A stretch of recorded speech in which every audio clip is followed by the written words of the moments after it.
All right, we're going to be making some Cracker Barrel copycat biscuits.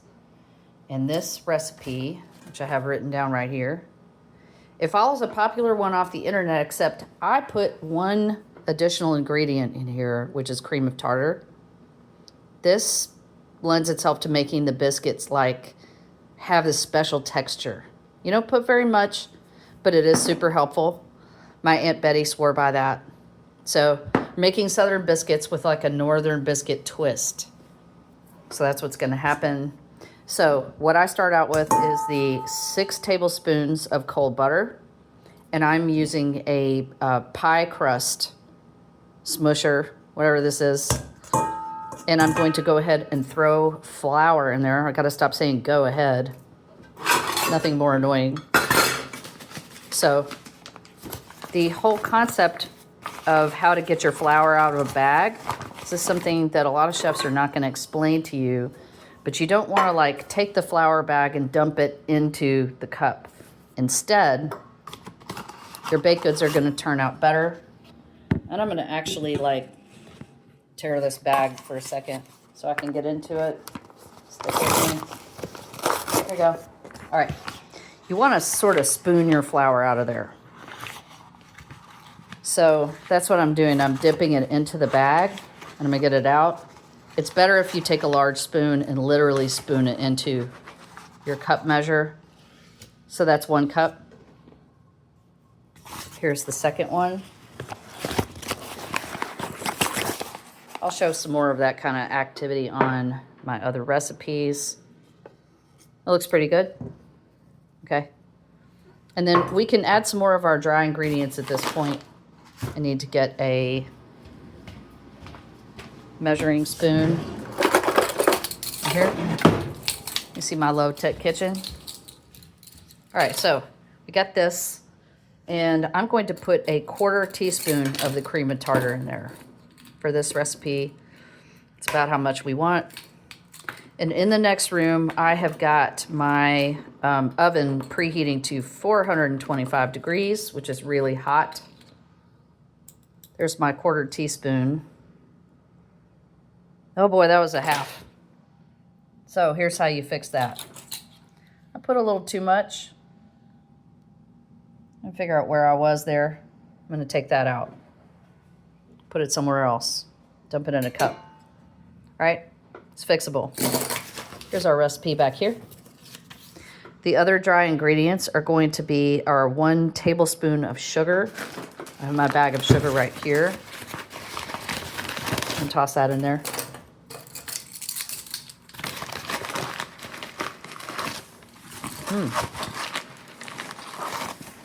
Making biscuits fast, quick, and in a hurry.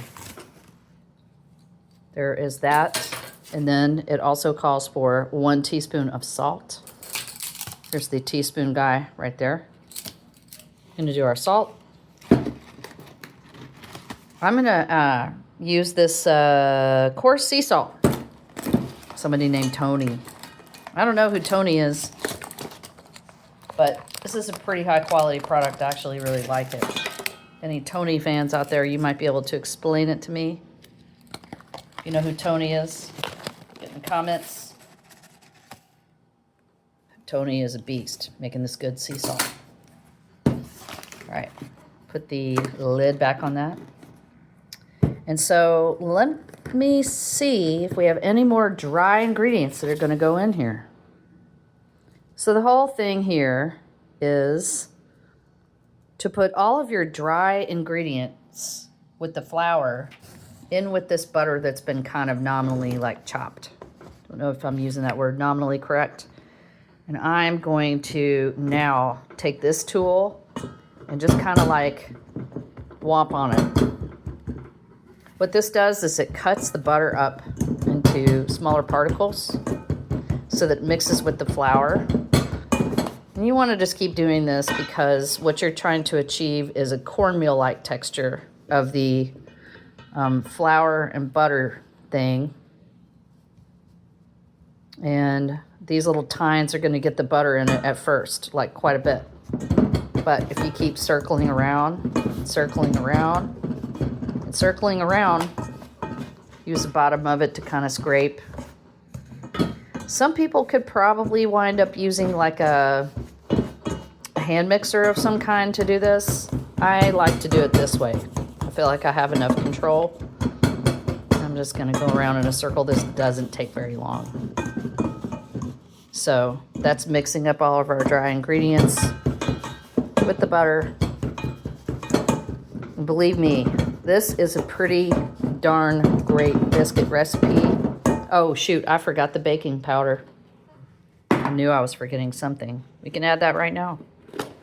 Now let's see how much baking powder it calls for. 1 tablespoon of baking powder. So we're gonna go in here and get that now. Lucky I remembered this. Would have been a big bummer if I'd forgotten. Okay, it's gotta be level. That looks good. All right, moving along. I'm gonna be getting through this process as quickly as possible. Mix it in. You know, you're watching this recipe in real time over here. I'm gonna do any editing, and I'm too lazy to do that. No, let's not say that.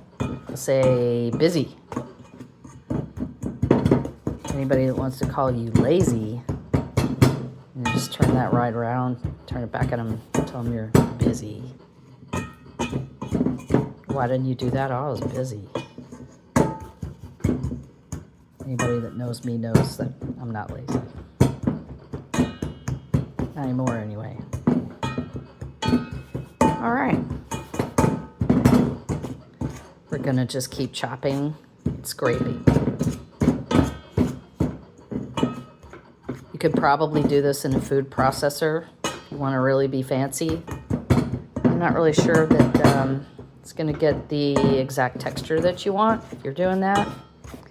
Well, let's get a close-up here. It's starting to kind of look like a cornmeal type thing. Starting to. And so the only other liquid ingredient is milk. This recipe calls for buttermilk. I'm not a big fan of buttermilk at this point. I might change my mind. But a couple of things on this. I'm going to use this Dairygold. This is like a reduced sugar milk. It's great. Anywho, if you want to make buttermilk, you can buy plain yogurt and you can put it in some milk like overnight, let it sit on the counter in your house for a couple hours, and then put it in the fridge. And it's going to give the milk that cultured flavor, because what it's looking for is the cultures that are in the buttermilk. This is pretty good. I think that our butter is fully incorporated into this flour. I don't really feel any chunks of butter. And you see how easy that was. This isn't hard, folks. It is not rocket science. Okay, so now this is calling for 3/4 of a cup of milk, right? So without getting too into it, I am going to just eyeball that with my cup measure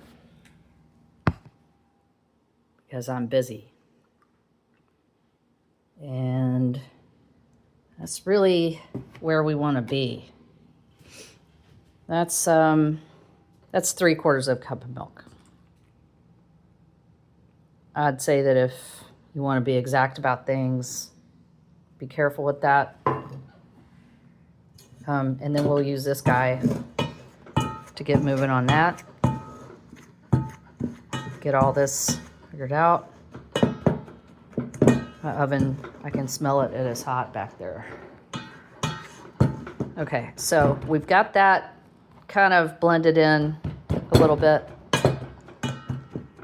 And at this point, I want to get this liquidy mess off of here.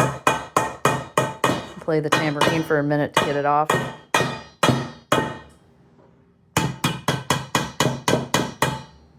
I'm going to have to touch it. Oh gosh. Okay. Get that out of there. This is some low-tech kind of garbage. All right, let's get that out. It is ridiculous. There we go. And I'm holding the hand with one phone. Phone with one hand. And I'm going to gather this up with my hands. The poor Aura ring is getting some biscuit dough in it. Let's take that guy off. The show is not brought to you by the Aura Ring Company, incidentally. Okay, now we can keep going. So what's going to happen next is I'm getting ready to take this dough and I'm going to roll it out once it's gathered onto a cutting board. And then I'm going to roll it to where it is 3/4 of an inch thick. I'm going to cut it with this. This is not really a biscuit cutter. It is a cookie cutter, but it is shaped like a cat. And so our biscuits are cat shaped in this house, which is like super fun. So that's pretty much it. I'm going to roll it out with a rolling pin, which I think anybody knows how to do that, so we can kind of cut to the chase and cut this video short. And we're going to bake these on 425 for something like, I think it's only like between 8 and 12 minutes. It's not a long time. So they're ready pretty quick. And in order to roll this out on the cutting board, I am going to throw more flour onto that and get a rolling pin. And I roll that out, and then I'm going to cut it. And then I'm going to put these on a baking sheet, and you can line that with parchment paper. Let me tell you something. These biscuits are outrageous and incredible. They're very, very good. But this is the dough. So this is my dough video. And if I make a second part to this, I'll edit it together. Anyway, thanks for watching. I'll talk to you soon. Bye.